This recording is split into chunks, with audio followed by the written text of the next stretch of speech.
Yesusku,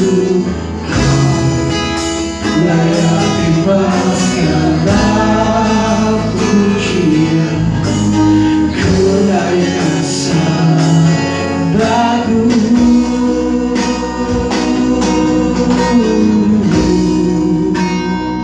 Segala pujian dan syukur bagimu, Allah yang mulia, kuduslah namamu. Kau yang awal dan akhir dari segalanya. Yesus, Kaulah pujian bagi segala pujian dan syukur bagimu, Allah yang mulia, kuduslah namamu. Kaulah yang awal dan akhir dari segalanya. Yesus, Kau pujian bagiku, segala pujian dan syukur bagimu, Allah yang mulia, kuduslah namamu. Kaulah yang awal dan akhir dari segalanya. Yesus, Kaulah pujian bagiku, segala pujian dan syukur bagimu, Allah yang mulia, kuduslah namamu. Kaulah yang awal dan akhir dari segalanya. Yesus, Kaulah pujian bagimu, Kaulah yang awal dan akhir dari segalanya. Yesus, Kaulah pujian bagimu, Kaulah yang awal dan akhir dari segalanya. Yesus, Kaulah pujian bagiku.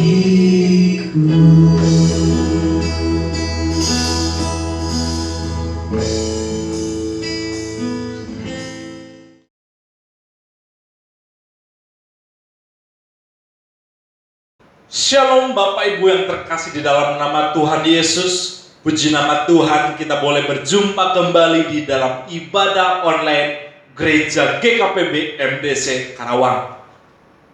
Saudara-saudaraku yang terkasih, dimanapun kita berada, saya yakin, saya percaya Tuhan sedang hadir dan Tuhan sedang mengurapi setiap kita.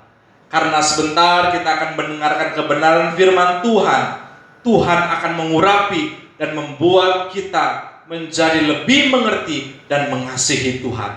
Sebelum kita lebih jauh untuk mendengarkan kebenaran firman Tuhan, mari terlebih dahulu untuk kita berdoa.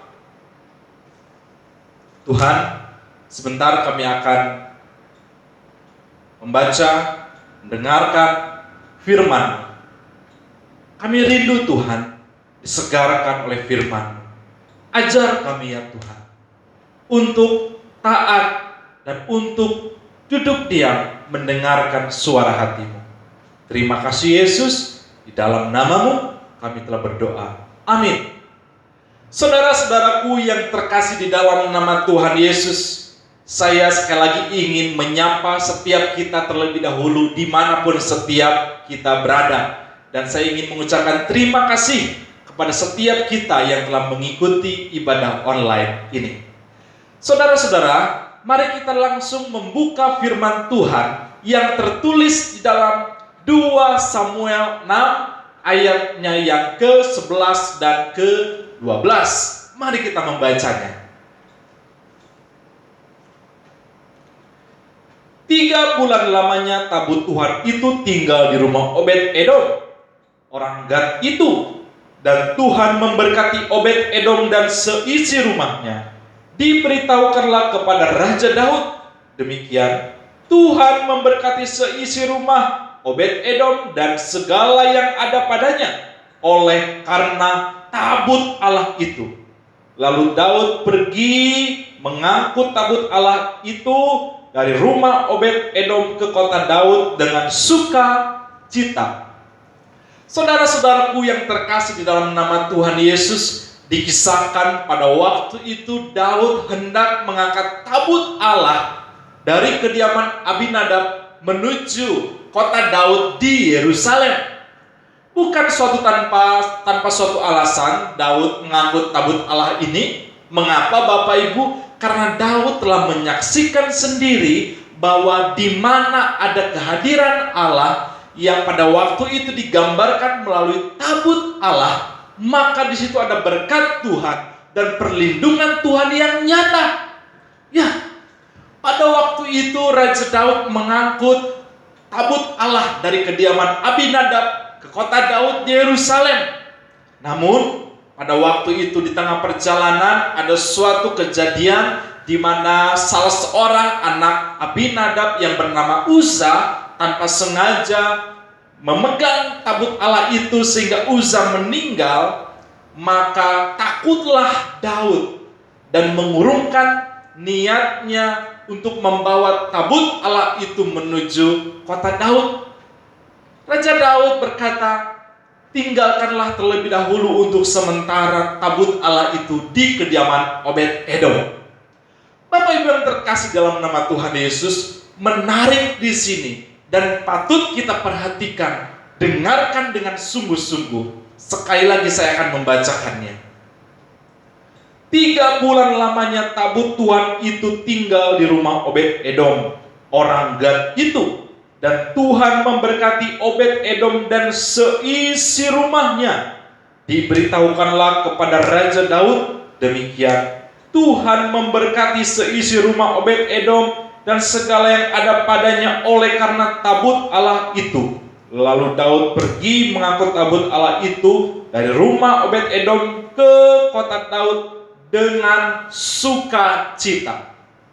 Saudara-saudaraku yang terkasih di dalam nama Tuhan Yesus, pada waktu itu ketika tabut Allah berada di rumah kediaman Obed-Edom, dikatakan rumah Obed-Edom begitu diberkati oleh Tuhan.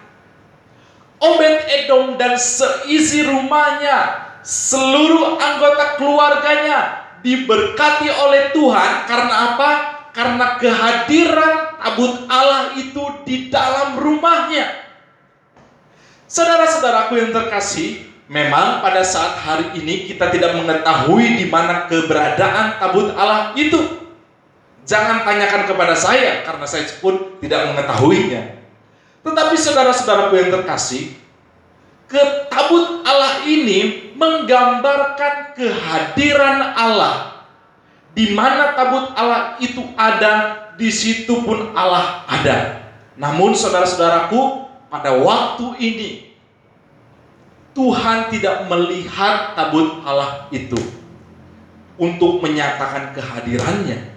Tetapi setiap umat Tuhan yang berseru kepada Dia, umat Tuhan yang berseru, berdoa dan meminta kehadiran Tuhan, maka disitulah Tuhan akan berdaulat dan akan hadir. Saudara-saudaraku yang terkasih, menarik di sini, pada waktu itu rumah Obed-Edom begitu diberkati karena kehadiran tabut Allah itu. Saya yakin, saya percaya ketika kita menghadirkan Allah dalam hidup kita, maka di situ ada berkat Tuhan dan perlindungan Tuhan Allah akan nyata. Ya, di mana ada kehadiran Tuhan, di situ ada berkat dan perlindungan Tuhan Allah akan nyata. Saudara-saudaraku yang terkasih, setiap umat Tuhan yang menghargai Allahnya, yang begitu hadir dalam hidupnya, di dalam rumah tangganya, Tuhan juga akan menghargai dan menghormati orang yang menghormati dia. Hal ini terbukti di dalam ayatnya yang ke-7 ketika salah seorang yang bernama Uza tidak menghormati Tuhan, maka Tuhan menghukum Uza tersebut. Uza adalah salah seorang anak dari Abinadab yang bertugas untuk mengangkat tabut Allah pada waktu itu. Uza tergelincir dan mengulurkan tangannya sehingga dia memegang tabut Allah. Dan Tuhan melihat ini di dalam suatu keteledoran yang dilakukan oleh Uza. Mari kita langsung membuka di dalam 2 Samuel 6 ayatnya yang ke-7. Maka bangkitlah murka Tuhan terhadap Uza, lalu Allah membunuh dia di sana karena keteledorannya itu. Saudara-saudaraku yang terkasih, saya mau menegaskan di mana ada kehadiran Tuhan, di situ ada berkat dan perlindungan Tuhan. Amin. Namun ketika kita tidak menghormati Tuhan, ketika kita tidak menghormati Tuhan, maka Tuhan juga tidak akan menghormati kita. Namun saya ingin katakan, di mana ada kehadiran Tuhan dan di mana kita menghormati kehadiran Tuhan, maka Tuhan akan menghormati dan siap untuk memberkati dan melindungi kita, saudara-saudaraku yang terkasih. Amin. Ya, yang pertama, Tuhan memberkati kita. Tuhan memberkati di mana umat Tuhan menghargai, menghormati arti kehadiran Tuhan di dalam hidupnya. Hal yang pertama, hal ini merupakan hal yang sangat penting, yaitu kita memiliki kehadiran Tuhan di dalam hidup kita. Kita harus percaya dan kita harus menyadari hal ini, bahwa kita, saya dan saudara, di dalam hidup kita ini adalah bait Allah, di mana Allah bersemayam, di mana Allah hidup di dalam hidup kita. Karena itu kita harus menghormati Allah yang ada dalam hidup kita. Kita harus menghargai Allah yang ada dalam hidup kita dengan hidup takut akan Dia. Ketika kita takut akan Dia, menghormati Dia, maka janji Tuhan, Dia akan mengangkat kita, menghormati kita, memberkati kita, dan melindungi saya dan saudara. Pesan yang pertama untuk kita semua, yaitu bahwa kita memiliki kehadiran Tuhan. Dan ketika kita menghormati Dia, Dia akan memberkati dan menghormati kita. Hal yang kedua, saudara-saudaraku yang terkasih di dalam nama Tuhan, dituliskan di dalam 1 Petrus ayatnya yang ke-9. Mari kita membuka firman Tuhan ini.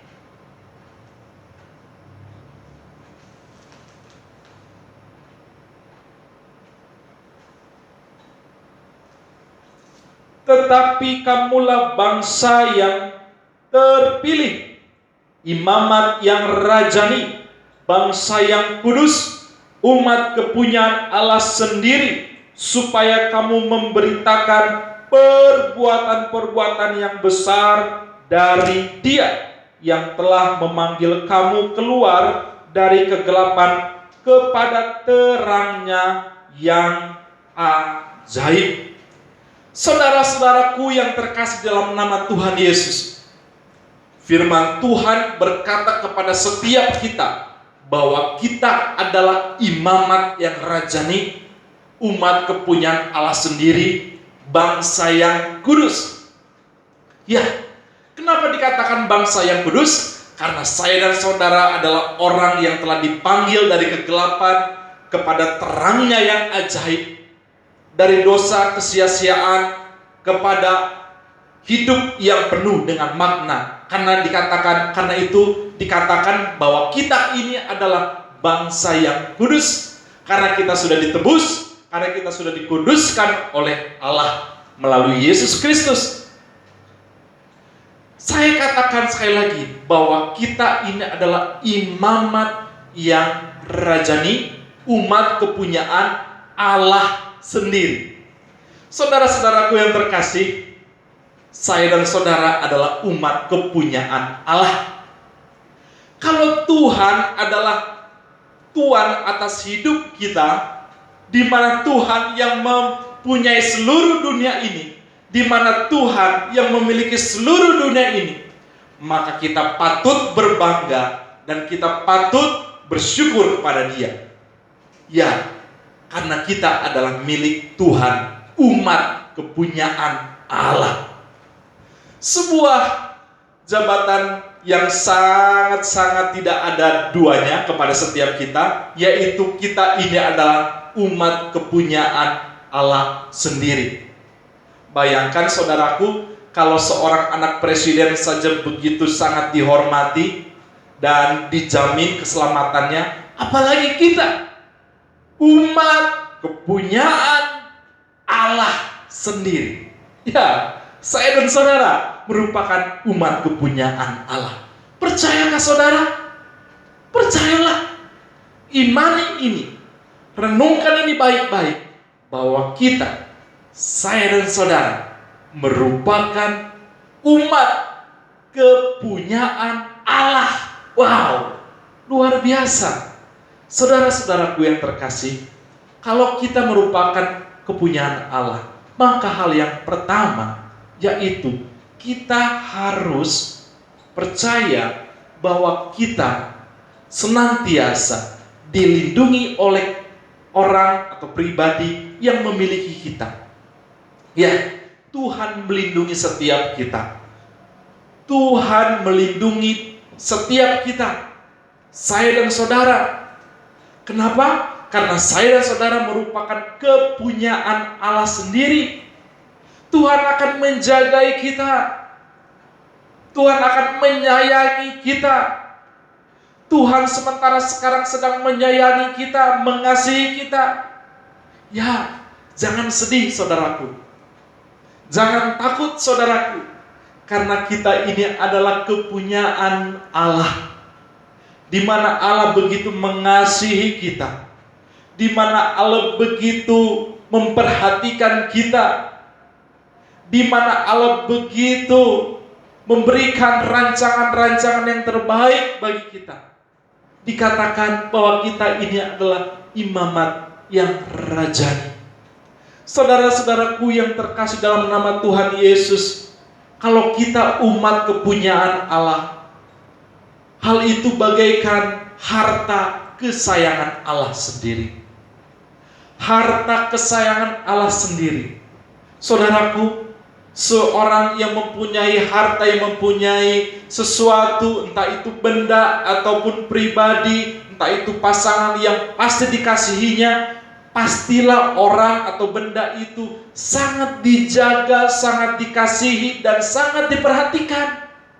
Ya, saya adalah orang yang sangat dikasihi, begitu juga saudara-saudara semuanya.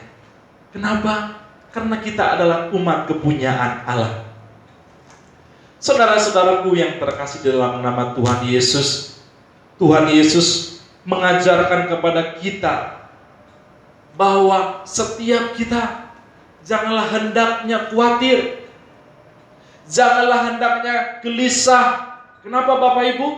Karena Tuhan berkata kita adalah umat Tuhan. Kalau burung-burung di udara saja Tuhan pelihara, kalau bunga bakung yang indah itu Tuhan hiasi, apalagi kita umat kepunyaan Allah sendiri.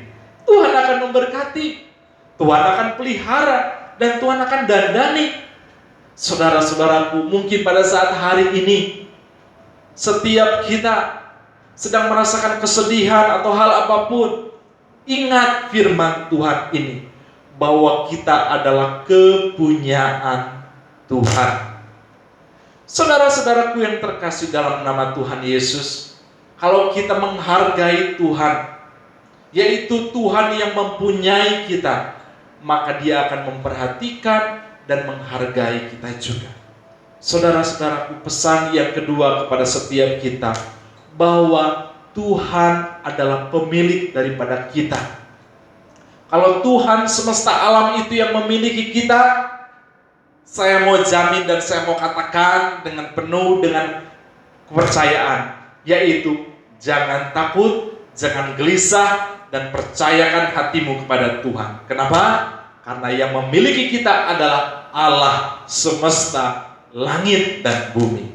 Ya, saudara-saudaraku, kita sangat dikasihi oleh Tuhan. Hal ini juga tertulis di dalam Zakaria 2 ayatnya yang ke-8. Mari kita membukanya.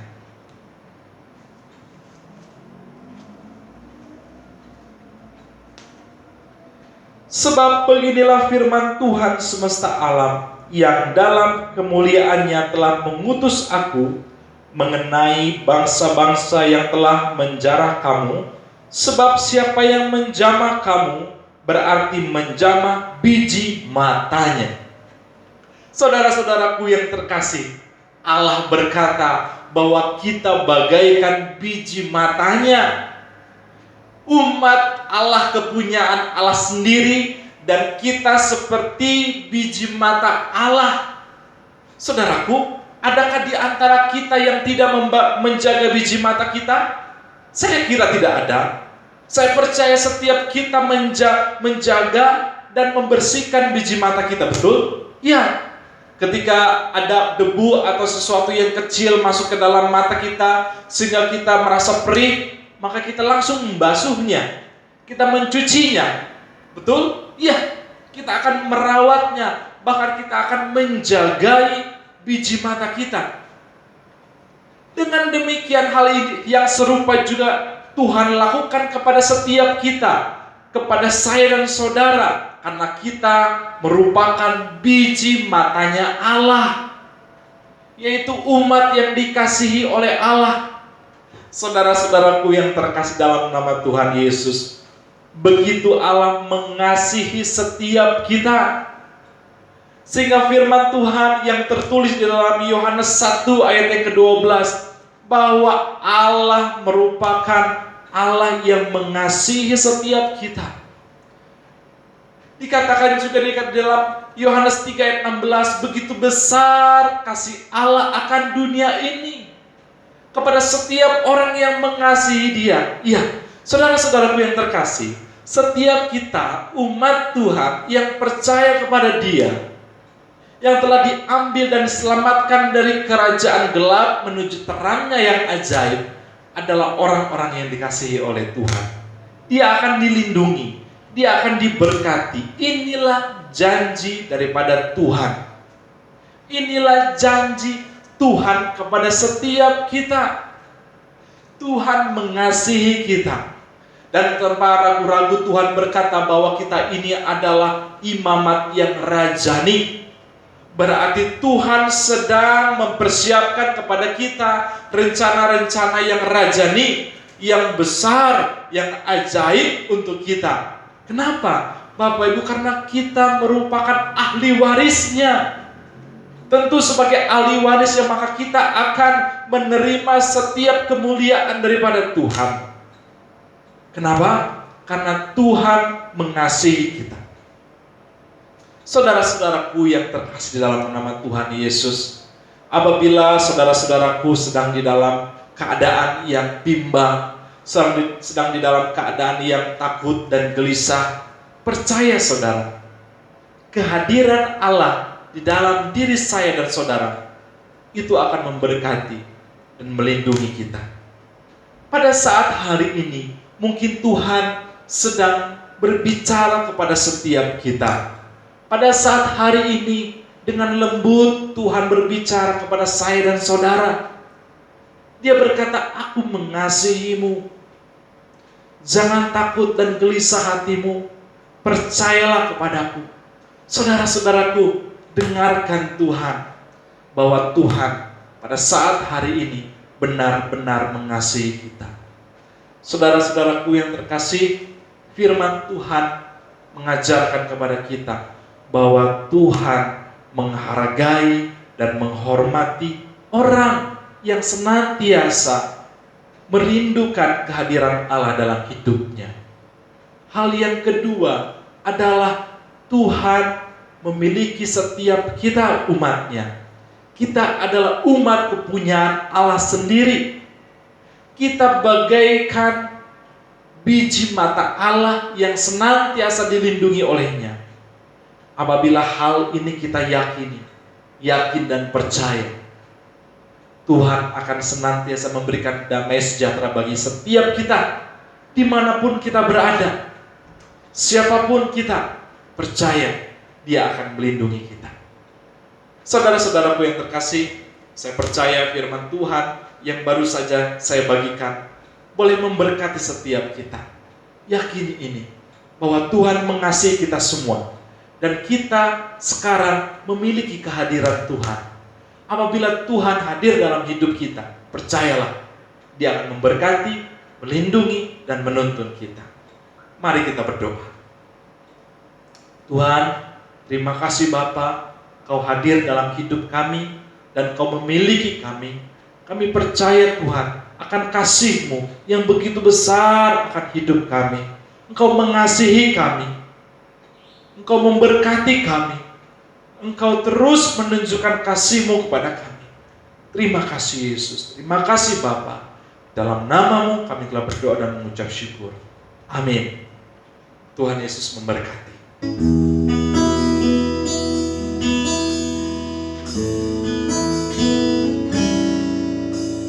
Hanya Kau tempatku berdiri,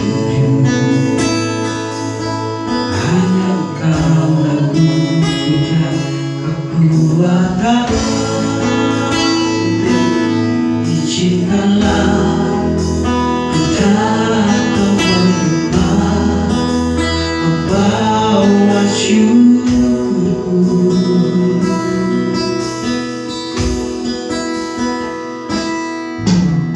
Hanya Kau tempatku berlindung,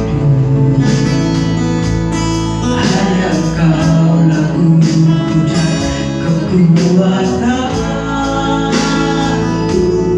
Izinkanlah ku datang menyembah, membawa syukur.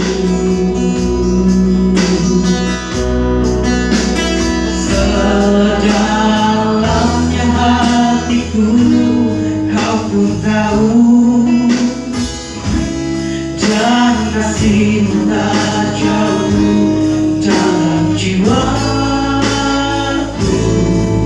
Di dalam kesesakan, di dalam kemenangan, Engkau selalu bersamaku.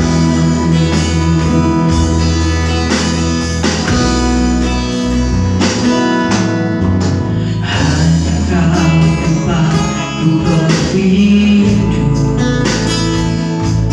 hanya Kau laguku dan kekuatanku. Izinkanlah ku datang menyembah, membawa syukur.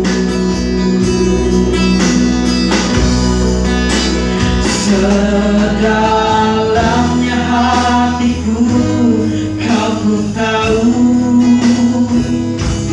dan kasih-Mu tak jauh dalam jiwaku. Di dalam kesesakan, di dalam kemenangan, Engkau selalu bersama.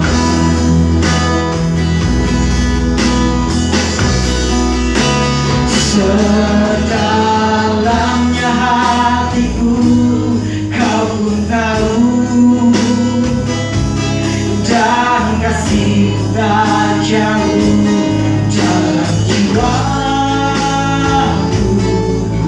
Di dalam kesesakan, di dalam kemenangan, Engkau selalu bersamaku.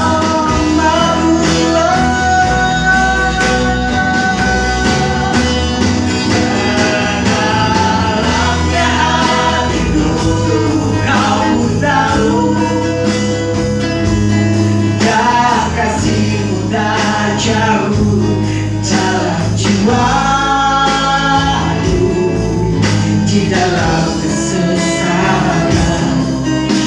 dalam kemenangan, Kau engkau selalu bersamaku.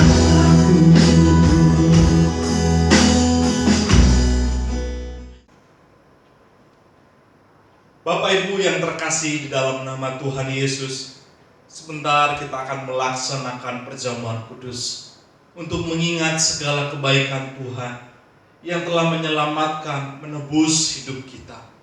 Kita bersyukur karena kita diselamatkan melalui pengorbanan Yesus di kayu salib yang seharusnya ditanggungkan kepada kita, tetapi ditanggungkan kepada Yesus di kayu salib.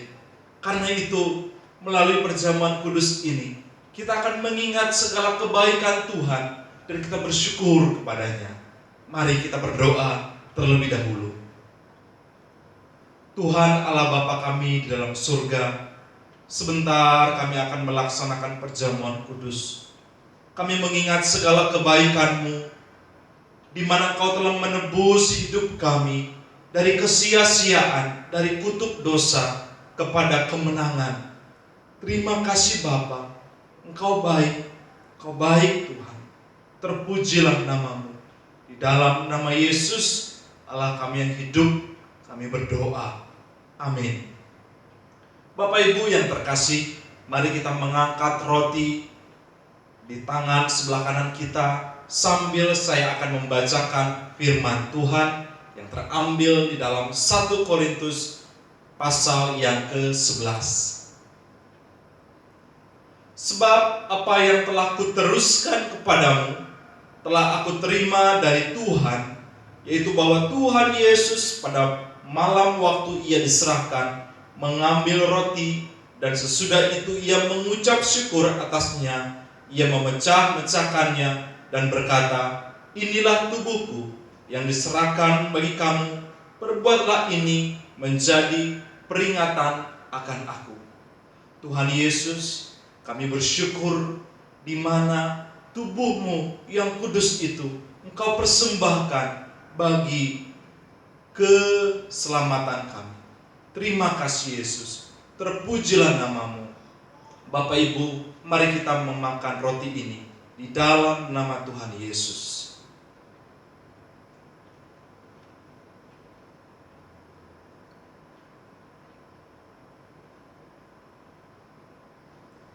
Bapak Ibu, mari kita mengangkat cawan kita. Demikian juga Ia mengambil cawan sesudah makan lalu berkata, "Cawan ini adalah perjanjian baru yang dimateraikan oleh darahku. Perbuatlah ini setiap kali kamu meminumnya menjadi peringatan akan aku. Sebab setiap kali kamu makan roti ini dan minum cawan ini, kamu memberitakan kematian Tuhan sampai Ia datang." Tuhan Yesus, terima kasih karena darah-Mu yang kudus itu tercurah bagi kami di Kalvari. Terpujilah nama-Mu ya Tuhan. Di dalam nama Yesus, mari kita minum anggur ini.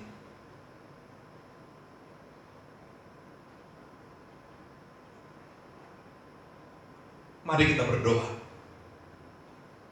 Tuhan yang baik, sekali lagi kami mengucap syukur untuk segala kebaikan-Mu yang tidak pernah akan dapat terbayarkan oleh hal apapun. Terima kasih Engkau membebaskan kami dari hidup yang sia-sia, menuju ke dalam hidup yang bermakna, yang berkemenangan. Kami percaya Tuhan, Kau menolong kami, Kau menyembuhkan kami, Kau menuntun kami, Kau mengasihi kami. Terpujilah nama-Mu ya Tuhan. Terima kasih Bapa. Terima kasih Yesus. Terima kasih. Di dalam nama-Mu kami telah berdoa dan mengucap syukur. Haleluya. Amin.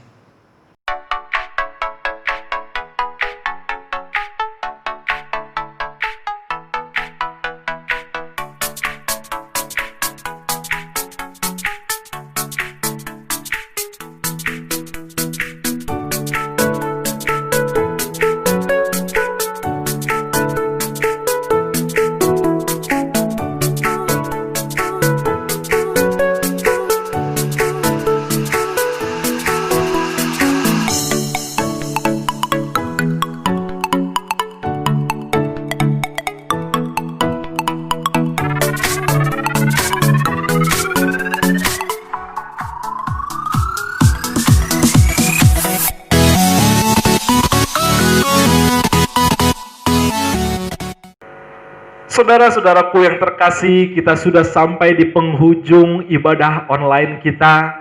Saya percaya setiap kita memperoleh berkat Tuhan melalui firman-Nya. Saudara-saudaraku, mari kita akhiri ibadah ini di dalam doa dan ucapan berkat. Mari kita berdoa. Tuhan Yesus, kami mengucap syukur untuk firman yang sudah kami baca dan kami dengar.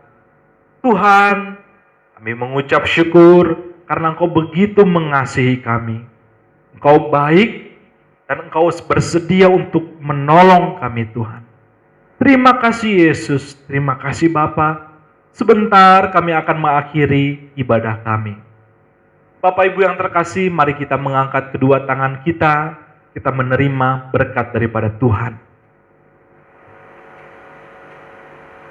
Saudara-saudaraku yang terkasih, firman Tuhan berkata, apabila engkau baik-baik mendengarkan firman Tuhan, serta melakukannya, dan engkau tidak menyimpang ke kiri dan ke kanan, tetapi engkau tetap setia kepada Tuhan, maka engkau akan menerima berkat-berkat ini. Diberkatilah setiap keluargamu, diberkatilah usahamu, diberkatilah anak-anak dan cucu-cucumu, diberkatilah setiap langkah hidupmu, dan apapun yang kau perbuat di dalam Tuhan, maka Ia membuatnya berhasil.